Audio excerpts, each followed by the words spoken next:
Hey everyone, I'm Jordan from the NSA Media team. I just want to thank you for making the What Have You podcast part of your weekly routine. To make it easier to keep up with each episode, the What Have You podcast will become its own channel starting in late January. To make sure you don't miss an episode, subscribe to the What Have You podcast in addition to the new St. Andrews podcast. Thanks again for listening, and enjoy the show.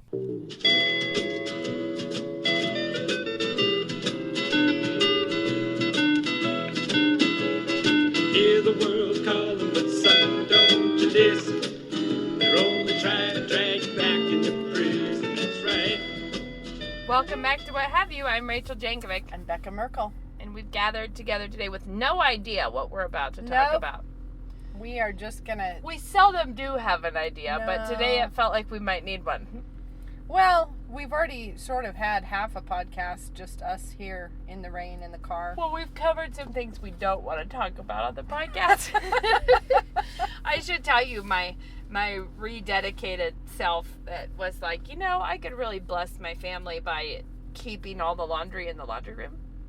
Like, this would be a real gift to the family if I did that, instead of like the overflow of clean laundry that I then am folding all in the room so that it's not like kids would. You don't mean you moved everybody's clothes? No. No, I mean in process laundry. Yeah. Because I have it's not a huge laundry room, but it's a little laundry room. But right outside we have a big sectional couch. And so then you can really sprawl the piles out. But then it can be always that couch having laundry on it almost all the time. Or if you take a basket into your room and dump it on the bed and then you leave because you have to go do some stuff. That's my peeve. I hate a pile of clean laundry on my bed because it's the worst. This is the thing, is that I sometimes would... And I would try to complete it all the way, but what it was turning into the fact is that there was always ongoing laundry process. Yeah. There's always piles of clean clothes or piles of folded and ready to put away. So then the kids would always be like, if they were going to go in there to read or something, be like, get your laundry pile and go put it away. So I think everybody avoids the area because it became... And I was like, I need to keep this room being hospitable to people and not my... not just taking over the workplace, the life places of the home with my work. So I rededicated myself to keeping it all in the laundry room. So the day that I commit, this is probably like a week ago because I just recovered from this last night. Okay. So I bet it took me about a week to recover. From deciding that? Because I decided it. And then I had several full baskets of clean clothes that were folded in nice piles in the laundry room. Okay. Then I had the basket full of unmatched socks, which is about a bushel of those. Then I had piles of dirty clothes sorted by loads on the floor. And I had a load of clean clothes. So this is...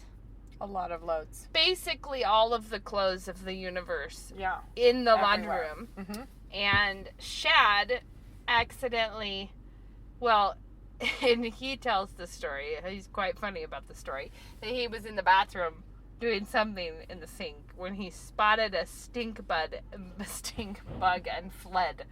Okay? So he overflowed the bathroom sink.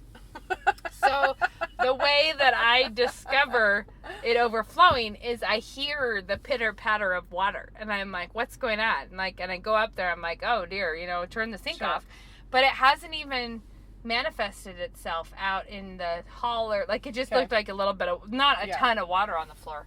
But I'm like, I still hear running water, and I go downstairs. It is all coming in the laundry room through the heat vent, through everywhere and into every variety of laundry. So we have sogged out baskets of clean folded clothes, sogged out clean unmatched socks. That is the worst. And then about 12 loads of sogged out dirty clothes. So, and then for whatever mystical reason our dryer was being lame, like where you're go in to pull a load out and it's still damp.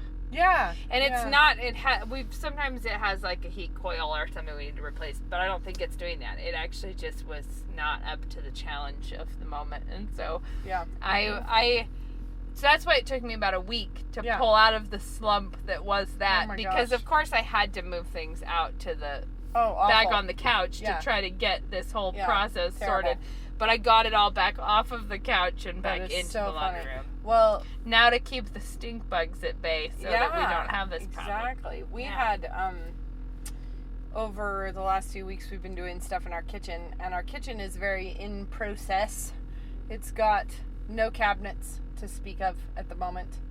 And lots of stuff everywhere. And so it involved some working on the wall on one end, so we had to like drag everything out that it wasn't pretty, but it was kind of like you knew where everything was. You had to empty out one end of the kitchen into a pile on the other side, and then you pile it all back, and then you move it again because you got to get in there. So things are a little sketchy. Then we ordered a couple of wall ovens, and I am so pleased with them. They just came. We got them for this great deal on eBay, but it was eBay. So that tells you already. But they're brand new, and they're this really pretty Italian ovens. So then, but no cabinets yet to put them into, so they're just here. Suspended in midair? But they arrived about an hour before soup night the other night. So we have all the freshmen coming for dinner. And they were supposed to get there at noon, but the guy didn't come. Then he arrives, and it was one of these classic moments of, you just could sense that he was in the wrong business. You know, like a man who's delivering things, but who actually hates delivering things. So it's like the constant failing of Kinko's employees that can't. Yeah, like that. And see, this guy, you gotta find that person with a can-do spirit. Yeah, he's got a big giant truck that's beeping with the hoist on the back and the whole thing. And I came out and I was like, "Oh, this is so exciting!" And he goes, "Is it?" And I said, "It is." And he goes, "What is it?" And I said, "Wall ovens." And he's like, And then he goes, "Well," and just kind of stood there. And I said, "Well, I guess we'll just have to put him on the porch," because I was thinking he was going to bring him into the house, but we just didn't really have a place to stick him. And he goes, "Well, you can. I'm not." It's like, for reals? So, I mean, did he not have any devices? Well, Ben had been home at noon when the guy said he was going to come, but this is like 4.5 hours later or something. I'm like, oh my word, well, hold on, let me call my husband. And I called Ben and I was like, so he's not going to get it out of the truck for us. And the guy goes, I'll get it out of the truck, I just won't put it on your porch. And I was like, oh, okay, well, but where's he going to put it? Just in the street? Yeah, but there's like 2 stairs, like from the public sidewalk, there's 2 little stairs up to our sidewalk. Well, he wouldn't even take it that far. He dumped it off on the public sidewalk and left it there. Nice. If only you'd had a neighbor on hand who could come complain about it. Exactly. Like, cite you for leaving things on the sidewalk. Well, I asked him, like, can you just shove it a little this way so people can get past? And anyhow, so he's like, what do I look like? A delivery man? I know. He cheered up quite extensively when he saw I wasn't going to get mad about it. And then he ended quite on a perky note. He's like, want me to take this a little few feet further for you? Yeah. Having left it on my front sidewalk. So luckily we did have a bunch of college boys coming for dinner. So then they all had to help waddle this thing in the door. And I was in the middle of, anyway, it was a lot of crazy. The kitchen was crazy. The wall ovens are coming in. And it was rather hilarious, the whole situation. But I have 2 beautiful. Are they colored? No, they're stainless, but they are really gorgeous. And they look really pretty with my other, because I have this other stove that we also got on eBay. And that's a different story. But anyway, that one is a really beautiful. The lesson of the story is that the Merkles will commute for ovens. We drove to California for this oven. And it was great because, anyway, it's a great oven and I love it. There are things I would drive to California for sure. And anyway, we brought it back and it was like, we got a fantastic deal on that one. It was a La Cornue French one. But it has 2 little ovens and they're great, but they are small. And so we always knew we were going to put another like full width oven in somewhere someday. And then we found this like fabulously good deal. That's great. And I know, they're so pretty. I'm very happy about it. But they're not hooked up. They're just sitting there in the middle of all the things. So I don't know why I'm talking about this. It's just your kind news. It's your news. Kind of, Rob. that's what's happening there in the chaos of my kitchen. But basically, I feel like I'm always trying to sort of struggle to fit all the bread for soup night in the ovens and have them come out in a timely fashion because I teach till 1:30. I can't keep that much dough in my fridge because my fridge is too full, so I always mix it when I get home, which is a very tight schedule, which means you've got to get it through in one bake, you know? And I have these 2 ovens, and I can get 3 big loaves. Although in you should each try one. doing what I do, which is I'm making bread today for, but I'll bake it tomorrow. So I make it today and shape it, and then put it in the fridge overnight shaped. I know, but I can't fit that much in my fridge. Like, my fridge is full already, and these are. So I usually make 6, but they're about this big each loaves. Mm-hmm. So I just can't. When I say this big each, guys, it's. She's talking like half basketballs, half youth basketballs. Yeah, probably volleyball, and half I can volleyballs. fit those in. But anyway, I'm just saying now with my extra ovens, I'm set. I am set to jet. I've gone further up and further in with tips from the organizing book that I'm now reading really slow. I'm on the super snail pace read of this one. You're ahead of me. No, but I have it by my bed, so I've been going to bed early because I've been getting up early. Is it in a bread box by your bed? No, but I need to order a bread box for it. I just don't have that many bread boxes in the budget right now. As many as I need. I just looked at her bread box, guys. It's really cute. It is cute, and it is. It's really ideal, but no, it's by my bed. And so what happens is I go get in bed and then I read it, and I really can't read more than like a chapter. I'm just so fried by the time I get in bed. So I go to sleep meditating on what I ought to reorganize in my life. That helps facilitate the tired at night.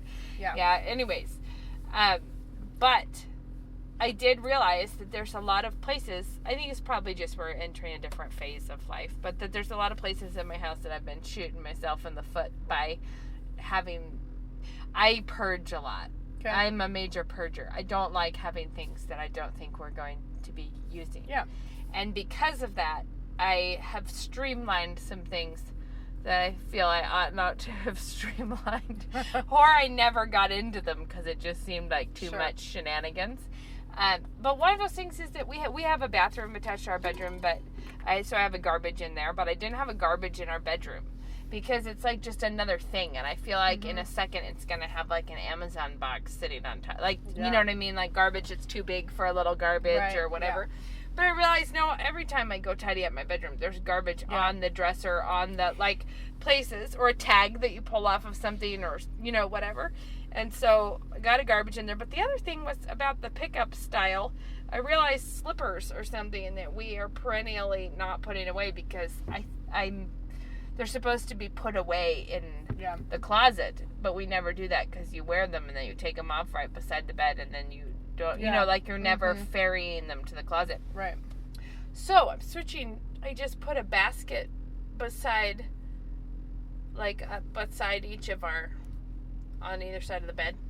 Okay. So the things that I use often are just in the basket by the bed, like my slippers and I get up and throw a hoodie on, but Luke will get up and throw sweats on or something. You know what I mean? Like the thing that you don't fold up and put back in the dresser, but it's always in the wrong place. That's great. That's surprisingly working. Well, it's the same habit made tidy. That's what it is. Actually, I've gone half-heartedly looking for the right vessel for this, but I was thinking the same thing, but for me, I want a little garbage on top of, like in a crock or something, like a small size garbage on top of my dresser where I do my makeup in the morning, because to me, it's like there's a little cotton pad, there's, the wrapper from something, there's the back of an earrings thing that you just opened, there's, like it always feels like there's little doodads, and it's just like I would like to have just so why don't you? Thing. Yeah, why don't I? Because, where is that vessel? I need to find one. And then I have to decide. Does it really need to be a vessel? I wouldn't want it to be a vessel. I don't want it to be a pile. No, not a pile, but something that has a content. If it's little, I just would not want to create something that things are getting stuck in. Like if Well, you it had gets like, stuck in I don't know, do you never use like a cotton ball with toner or something that then you throw away and then it would stick to the side of your crock? And See, this is where I was wondering if I'm like, would I need a little liner in it, or would that be a pain? I don't know. I haven't gotten there, you guys. should just use one of your little Chinese takeout boxes. Because the garbage... Oh, weird. Just have, and then it's disposable. It's disposable. Then you just throw the whole thing away and replace it. I could see something like that. The thing is, like, I noticed that's the clutter that occurs on my dresser, because walking across the room to go drop the cotton pad in the garbage is like, oh, I'll get that in a second. I also changed our toothbrush system. Again, I told you I was working on that. Again. No, I mean, I just didn't tell you what the current system is now. What is it? Which is that I had all my kids decoupage a tin can, like a bigger, like the 28 ounce size can. Like a Folgers can? No, 28, I'd like be a little huge. No. Like a tomato can, pumpkin, but like big. a pumpkin thing, or a big crushed tomato can. Yeah. And then I bought a bunch of those Walmart, the multicolored washcloths. They're all different colors, not on one. They're a selection of colors. And so each of their cans has one of those in it, and then their toothpaste and toothbrush, and then they can just change the washcloth out whenever. But that means that there's not the dribbling wet, mildewy, gross fallout. No, just the fallout from the toothpaste. Moisture. But like in the bottom of a toothbrush. Yes, cup, that's disgusting. But also, I meant more that then they have a washcloth with their, like, it both absorbs the damp. Where do you keep all these cans? There's a little hook shelf in our bathroom that I just lined them all up on the top of it, except for Moses is smaller and it's in the windowsill, and the girls are downstairs in their bathroom. I have, since the time the kids were little, well, we've gone through phases, but they had these little wire baskets where each one had their own, and they had their toothbrush and their toothpaste and their soap and their whatever, so that it was all sort of separate. We always called them the hygiene buckets. Well, that was from when you went to England, wasn't it? Yeah. I mean, it's been a long time we've had these, but I had to upgrade to bigger ones because our bathroom has, like, not any. So I got these. They're actually kind of cute, rubbery shower caddies where each person. So my idea was you could just take it to the shower with you.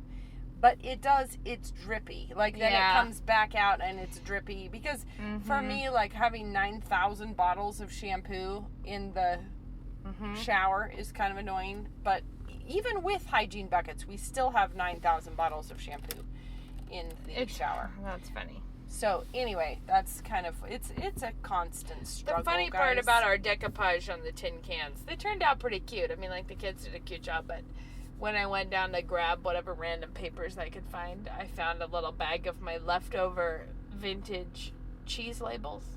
Oh, no. A selection of vintage cheese labels. So everybody has like two they hadn't vintage. like gotten into. Okay. No. When I was down there, everybody has a couple vintage cheese labels on their toothbrush caddy. Okay. That's I thought cute. that was not at all on point. Not really on point, no. Not at all. No, like, vintage tooth powder ads. Just cheese. Well, now that I Swiss think about it, cheeses. while we're on the subject of decorating tin cans, for a dinner a few years ago, I rummaged up some tin cans that were that size, like the 28 ounces. Washed those out, and then I grabbed some rope, like, just normal hemp rope, but it was... Twine? No, it's not twine, it's rope. So it's probably a 1/2 inch diameter or something. Mm-hmm. And then just wound it all the way around the outside of the can, all the way up to kind of...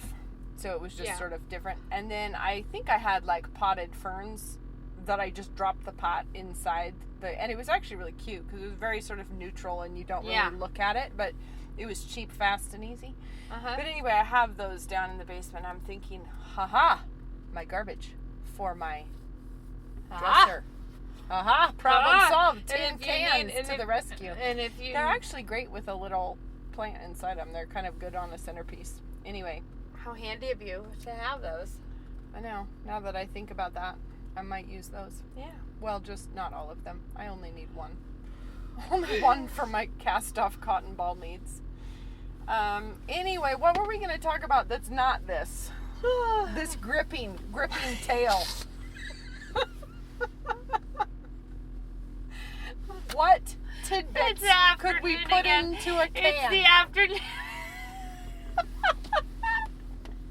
Here's the thing I like to do with the tin can. Here's the thing Rachel likes to do. For our next big trick, we're going to talk for 20 minutes about utensil crocs. Ziploc bag storage, guys. I feel like this is one of those times we got a little to ourselves. And then we both start thinking, oh my word, we better not use this episode.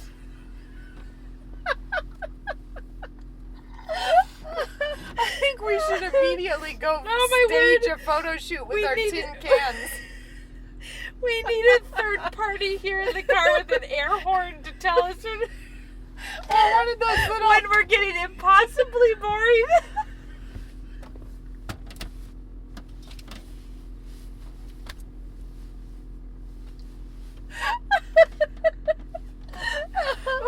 Oh my word! Boy. Like, you guys have got to come up with something of more value to talk about.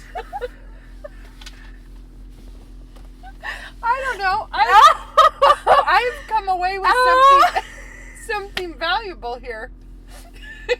I'm gonna use my tin can on my dresser. We solved that right on that. Oh boy. Oh no. Oh. How do we pull out of this tank? Oh, heavens above. All right. Oh, snap. Have something that is poignant, Rach. Think of something more like... Woo! Wow. Do you want to go somewhere deep real fast right after that? We're going to leap from the tin can discussion. From our small troubles that can be solved with the tin can.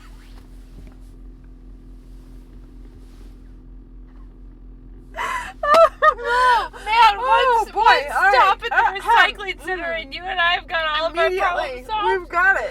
Bread boxes and tin cans, and basically we've covered it. Covered the waterfront. Oh my word. Okay, Oh, I think we dear. should talk about hospitality some more. I think we should talk about another chapter of our podcast trilogy of The Devil Hates Hospitality. Yeah. I had an idea. Okay. Does it involve? No tin cans. Simply make soup with tin cans and all your other trouble will be solved. Decor, check. Hygiene buckets, check. Okay, so anyways, one of the things that I have realized, or that has come to my, you know how something that you've like been aware of for a long time suddenly bursts through some veil of your consciousness into being like, oh right, that's everywhere. I see that all the time. Women getting huffy at each other about irrelevant details. Yes. Can often, like, if you have a lot of tension amongst your friends or things, boundaries is not at all a bad thing to think about. And one of those is like, because we're talking about hospitality. Like, if you have regular gatherings of people, regular things, there are regular provocations and things that can make everyone fussy at each other that there's simply no reason to be doing. Okay. Do you know what I mean? Like, where basically, it's like saying, let's have 12 women get ready for this event with one mirror that's 1 foot by 1 foot. And let's do that. And then let's just wonder why we keep getting out of fellowship with each other. Yeah, like, why are we all trying to curl our hair here? I don't know. And that's what I was going to say, is that the perception that community is something that we share everything in community, instead of thinking that community means that we all take opportunities to shoulder the whole burden and minister to other people. Yeah. So, like, for instance, I was thinking, I love hospitality. I love feeding people. I love all of these things. What I do not love is a picnic potluck sign up. Is like, kill me now before someone tells me what salad dressing I have to make. Or if it's like, let me give salad you dressing you have to make 6 weeks from now. Sign and up with further emails, with yeah. follow-ups about Yeah. there may be one step you don't know what to do. Let me clarify. Yeah. This is the reason, is that, and I know that that's a personality thing, that there are preparedness people who love that. I'm aware of it, and I just want to be totally clear that I ought to be fine with it. Like, I don't think it justifies me having a bad attitude. If it's a situation I don't love, doesn't mean I should have a problem. But I'm just saying it's ripe territory for dumb disputes, like, because or maybe not even a vocalized dispute, but a grudge. Because or it's like, why am I always the one left with the recipe that has the most work? Like, why am I always the one that gets stuck with this and she always takes the bag salad? Sure. Like, why do I have to do this, and why does this? Instead of the attitude being that because we're in community, we get lots of opportunities to do the whole thing for each other. Yeah. Sometimes people can get, it's like, oh, because we're a community, we're going to have dinner at my house and everyone owes me $13.22 for the groceries I bought. Which just is ripe for people being like, are you serious that you're charging us for this? And it goes every direction. People who are generous can be like, that's hilarious that you want me to pay you $26.44 for us doing this. People who don't have money can resent you, like she just spent this all so frivolously, and now they're asking us to cough up the money. I don't think anyone, just to be clear, I am using a sort of wild example. I hope people aren't generally charging everyone for a dinner party, but it's very common in like in things for people to be very weirdly not generous about hospitality. Like suddenly I'm keeping track, suddenly everyone, that kind of thing. And I just think it's a way of, instead of hospitality doing the work it ought to be doing, which is weaving together. Right. It's like fanning the flames of petty disagreements. Yeah. Or little petty resentments. And it comes to mind that allergies are more a problem in this context. Allergies and food preferences and things are way more likely to cause upheaval and friction and trouble if you're trying to share like all the duties and the tasks and the everything. Like, because you basically invite everyone to not be on their guest manners, but to be on their co-hostess. Yeah. Like, well, I'm partly in charge, so why are you doing it like this? Or like, well, I had to bring this, so I think you should have known that Mike doesn't like cheese. Yeah. And this is, why would you do something like this? Instead of everyone knowing this is just a gift, they're giving what they have. Right. We're receiving. And I just think the more I've been thinking about this. If you're on a planning committee, you feel like you have a vote and you have a perspective and everyone else ought to listen to you. If someone invites you to their house for dinner, you're a guest and you know you're a guest, and that's just how it is. And there's some clarity of the boundary. Yeah. And the boundary is, we're not going to we're not here to receive all of the criticism. We're here to give you something. Yeah. And I think it makes everybody grateful that they got to go. And even if somebody invites you for dinner and you didn't love the dinner, right? I think most of us are able to cope with that in a Christian fashion. Well, and I'm just going to say, I am well aware that there are people who can't eat certain things, or really for obvious reasons can't have this or can't do this, and it's very easy to thoughtlessly offer them that or not think of it, or you were in a hustle and you didn't remember their allergy. So in those circumstances, you have the opportunity to be a really gracious guest by having thought of that and prepared in some way to have something, like to not be starving when you show up, to know that you have a way, like instead of, giving your list of demands like it's a hostage negotiation. So I think what you're saying is that treat hospitality as a gift and not as a collaborative effort all the time. Every time. Like, and I'm not saying there's something wrong with a collaborative effort occasionally, but I think that it is often kind of a petri dish. I think it is a petri dish, and I think it is often asking too much of specific communities to think that they can bear that kind of situational ripeness. Right. Like I guess I was thinking how we're very blessed in our local community we have tons of hospitality going on, and as far as I know, very little petty conflict happening all the time. There is, sure, there's probably petty conflict, but it's not marked by that. no, that's just not something. You have to keep looking to locate that. It would be hard to find it. But partly that's because of a really healthy amount of boundaries on things, and that the boundaries prevent those things from happening. And boundaries, I'm not saying boundaries that keep you further apart. They're actually boundaries that make it possible for you to live right next to each other like neighbors. Yeah. As Dad always says, and I'm sure he's quoting a proverb or of some kind. I'm guessing English. Good fences make good neighbors. Yep. That it's Very just much. like clarity, and when I stop and you start is one of the best gifts that you can give people. Yeah, and I do think especially for places where, like, I think one of the things that makes it easy for us is we live in a small enough town that it doesn't take very long to get anywhere, and we all see each other all the time throughout the week.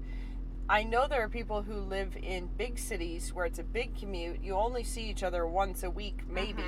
And so an attempt to like live in community requires more planning. And so I do think that that is something that other communities are going to struggle with in ways that we don't. I mean, we kind of just have it easy as far as that part goes. So it's not like there's a one size fits all. I actually don't mean no planning. I think what I mean is because I think it goes well beyond just the food that you're asking people to bring. It's when you start getting a list of demands of like the mood that the guests need to be in. Do you know what I mean? Like when it's like when someone's over planning an event and telling you it's going to be amazing and you're going to be so excited and you're going to love this, or I saw a meme that was something about a board game, and I can't remember how it introed it, except for it was saying that where the first hour and a half of explaining the directions is promising people that they're going to have so much fun. Once the board game is underway, it's going to be so fun. You're going to have so much fun once you get past all this. I just think this is more of like a principle. It's not really this is how you always have to do it. But it is true that if you have a bunch of people who all treat this event as their personal property in some way, like I contributed to it, therefore I have a say in it, or I pitched in on the cost, or I provided the enchiladas, or whatever it is, then it's not like that can't be done well, because of course it can, but it does seem like it at least presents temptations that everyone going into it ought to be aware that they're coming. Yes, and you just have to be really prepared. I guess what I think it is that it takes a level of preparedness that you're like, but do we need to do that? Like, could we find a way to do this that was not as likely to cause petty squabbles and issues?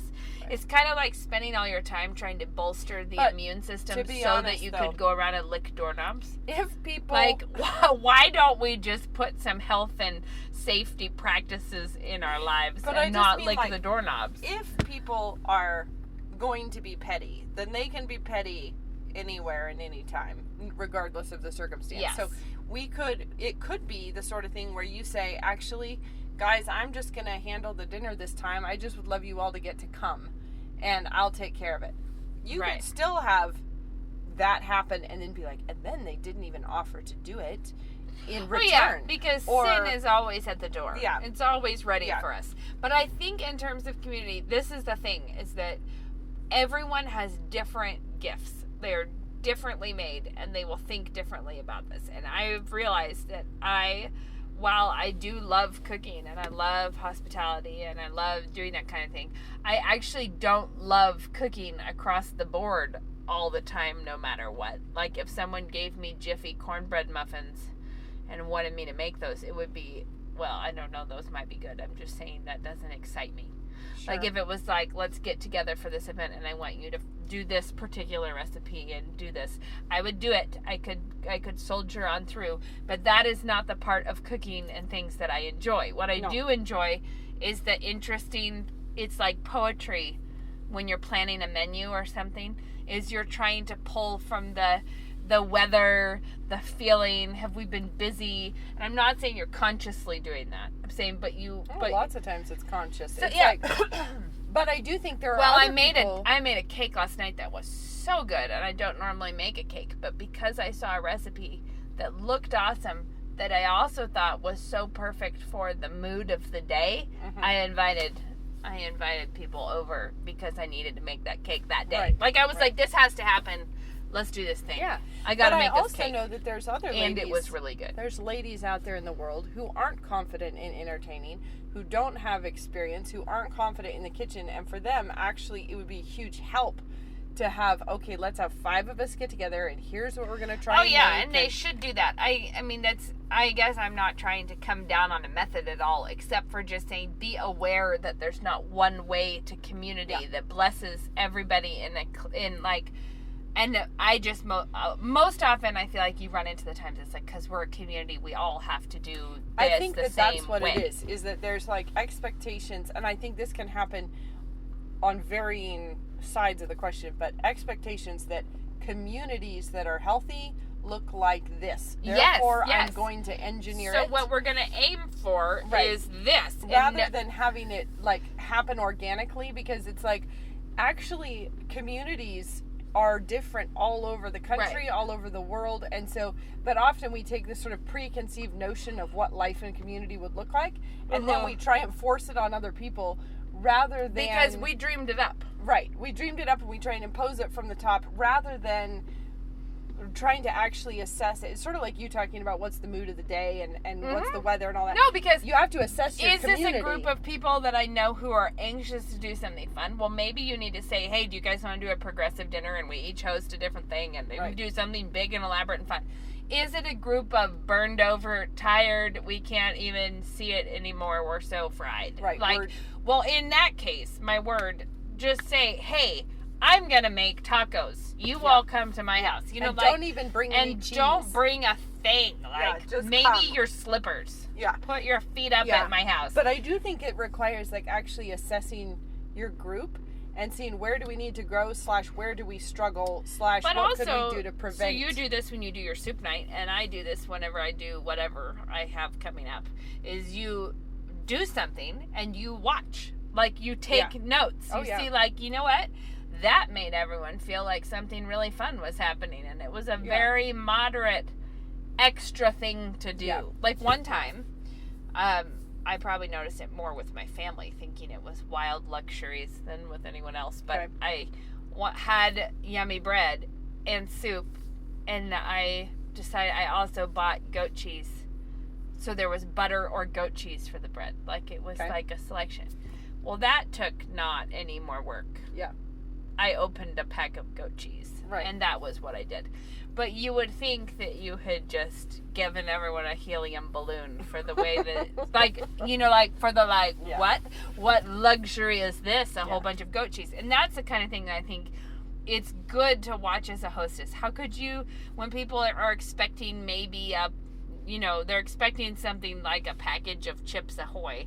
How could you do something that would surprise and bless them in a way that they were not anticipating? Yeah. Like, and then you try it, and sometimes nothing happens, and you have to be okay with that being just a data point. Yeah. Like, and then sometimes you file it away, like, if you want everyone to feel like life's a real party, this is what you do. So this is one of the things that I think is kind of fun about Ina Garten is when she says she likes to surprise people who come. So if you're having the boss to dinner... I just like to say that's got to be hard for Ina. Oh, yeah, I know. At this point, who's going to be surprised that the food is good at her house? True. But she just means, like, if you're having the boss to dinner, so that's like, when... What, Ina? Everyone... I didn't imagine you would make a good food. But I just mean everyone would expect a fancy dinner. So that's when she does, serves like, mac and cheese or something that's more, like, hands-on, kind of messy or something.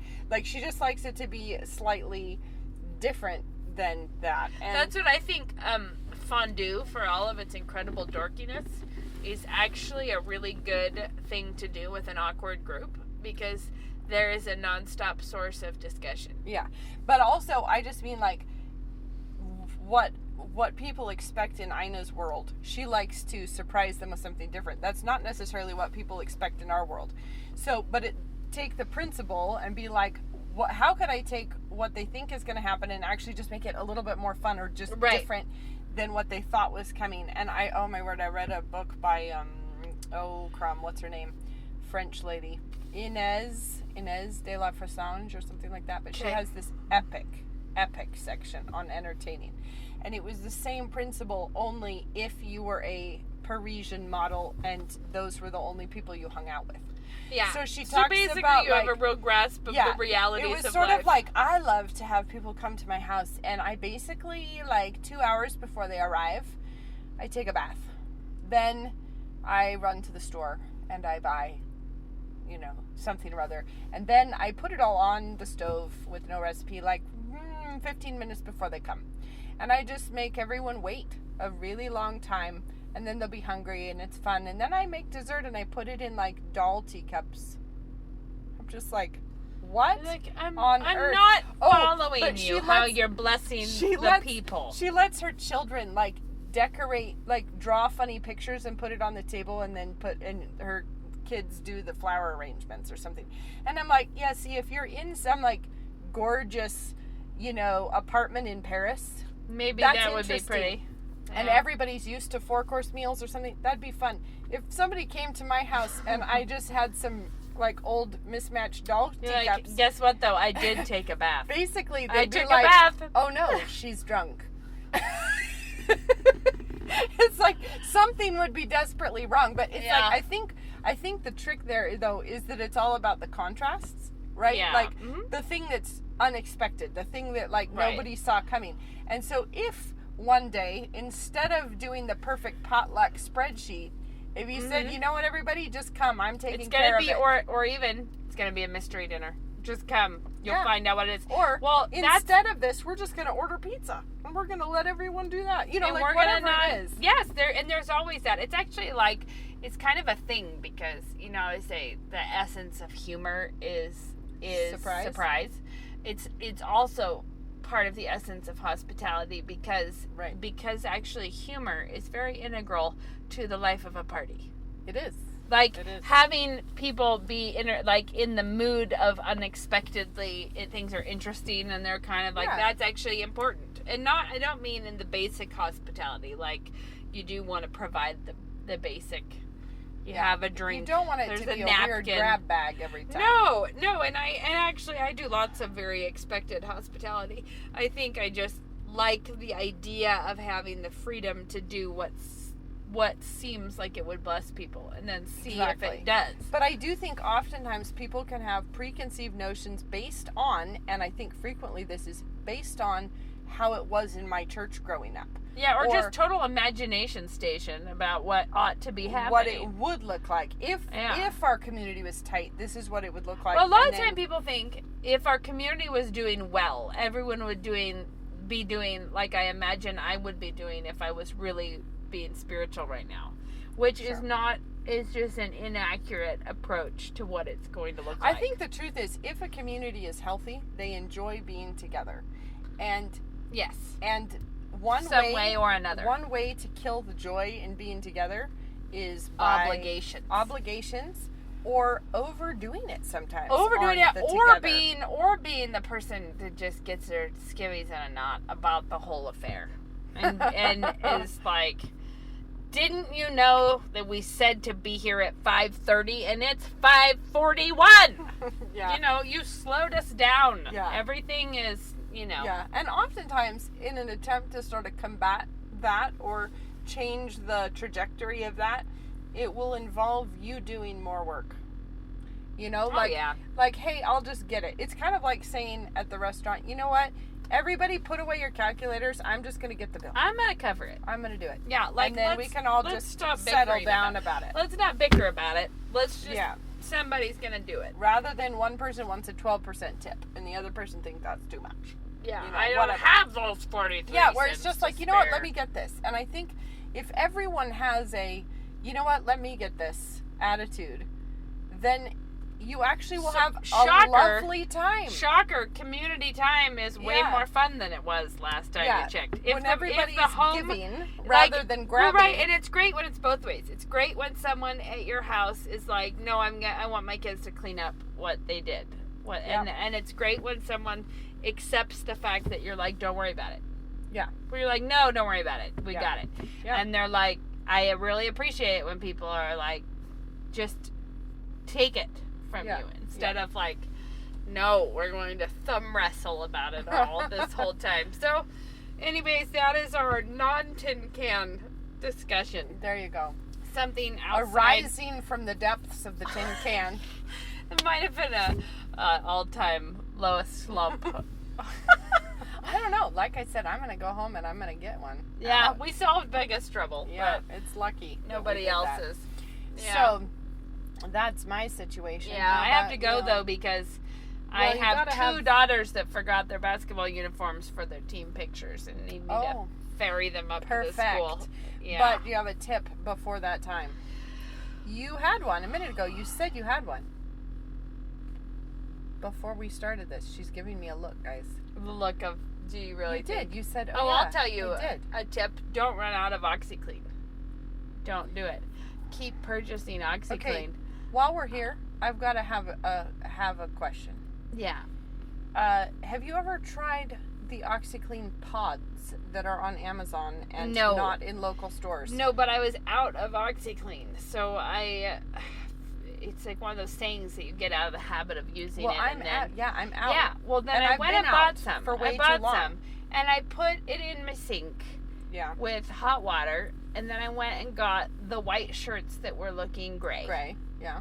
And I put them all in it, and I stirred it up, and it was appalling. Like the color of the water that came out of those shirts, I was like, this is so bad. Yeah. But now I realize I just need to commit to never running out of OxyClean. So I've been out of OxyClean for 7 years. I don't know. I used to never stir. So you see, we're solving all your problems. I never stirred a step without OxyClean before, and then I got out of the habit. But I was just the other day. I was like, I really would like a pod rather than sprinkling bits of granules around in my laundry room. So I looked, they don't have it in the store. I looked on Amazon, they do have it on Amazon. So then I'm like, should I? Well, I don't know why not, except for that I don't mind shoveling granules. Do you have front loaders? Yeah, but I more often put it in when I have newborns, which I haven't for some time. All the time she's got. But that was but when I had people in the phase of diaper blowouts, I always had OxyClean because that's when I would keep an ongoing dish strainer bin with OxyClean in the downstairs shower that nobody uses, and so it's near the laundry room. So whenever we don't have a utility sink in the laundry room, we should, but we don't. Anyways, so I would just you would take the blowout outfit and throw it straight in the OxyClean, and it was great. But at some time, I ran out. So I'd like to use it in other places than the washing machine. That's what I'm saying. Like I put it in my sink. I used to use it to clean. It was so bad in the sink. Like seriously, like the worst mop water coming out of our white school shirts. This is my testimonial about OxyClean. One time when my girls were very small and reckless, while I was in the shower, which was also reckless because in those years it was basically like shower at your peril. Yeah. Anyway, I was in the shower. I got out, and Belle and Hero, being very cute together, had gone and gotten a wet wipe. And they had laid it on the arm of my new sofa that was sort of butter-colored. And they had gotten a Sharpie, and they had colored upon the wet wipe.